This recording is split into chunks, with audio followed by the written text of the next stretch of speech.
Pernikahanku dengan Arga adalah pernikahan yang kuimpikan. Kami membangun semuanya dari nol, saling mendukung, dan tawa selalu mengisi rumah kecil kami.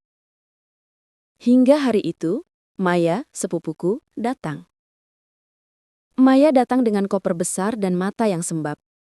Dia bilang dia baru saja bertengkar hebat dengan orang tuanya dan butuh tempat untuk menenangkan diri.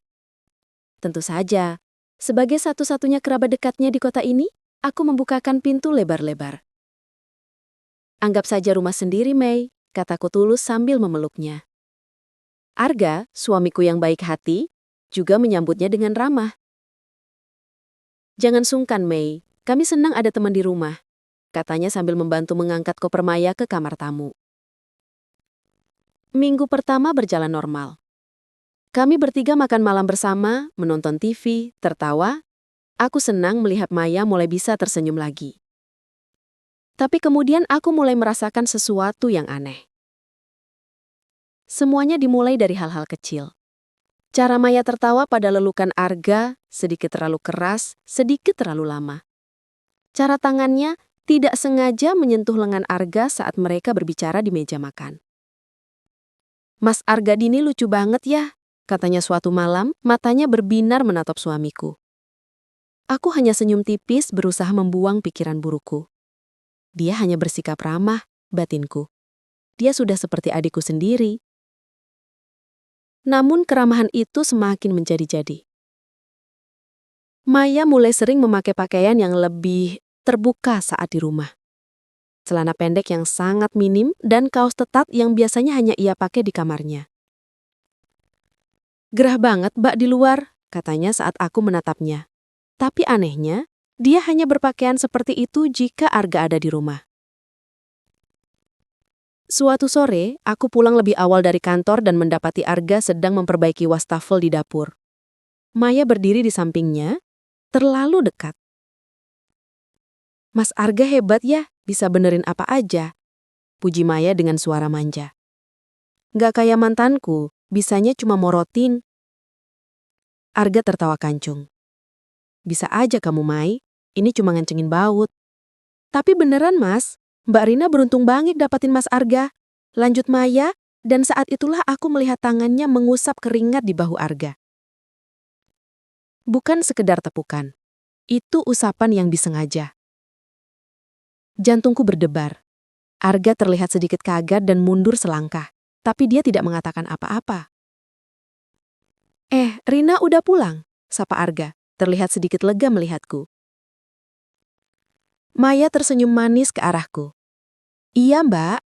Ini tadi Mas Arga lagi jadi pahlawan, nolongin aku." Aku memaksakan senyum. "Makasih ya, Mas." Malam itu aku tidak bisa tidur. Aku menatap Arga yang sudah tertidur pulas. Apa dia tidak sadar, atau dia menikmatinya? Puncaknya terjadi pada hari Minggu. Aku sedang membuat kue di dapur. Arga sedang membaca koran di teras.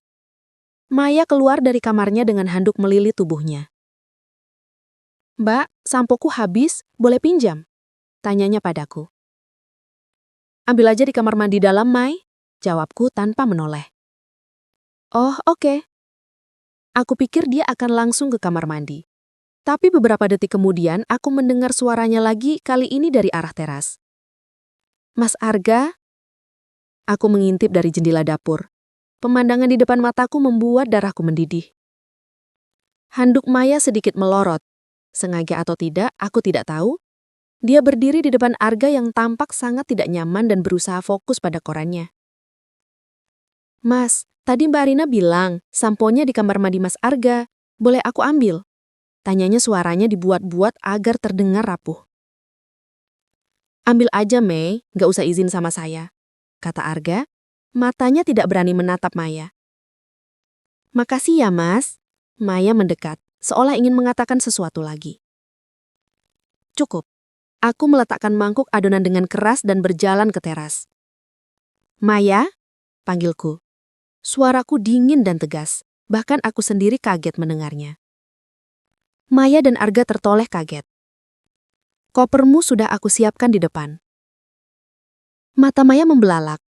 "Mbak Rina, maksudnya apa?" Aku rasa kamu sudah cukup tenang di sini. Orang tuamu menelponku 3 hari lalu. Mereka bilang mereka minta maaf dan kangen sama kamu. Wajah Maya pucat pasi. Dia tahu aku tahu dia berbohong. Mbak, aku... Dan tolong, potongku tajam. Saat kamu mencari suami nanti, carilah suamimu sendiri.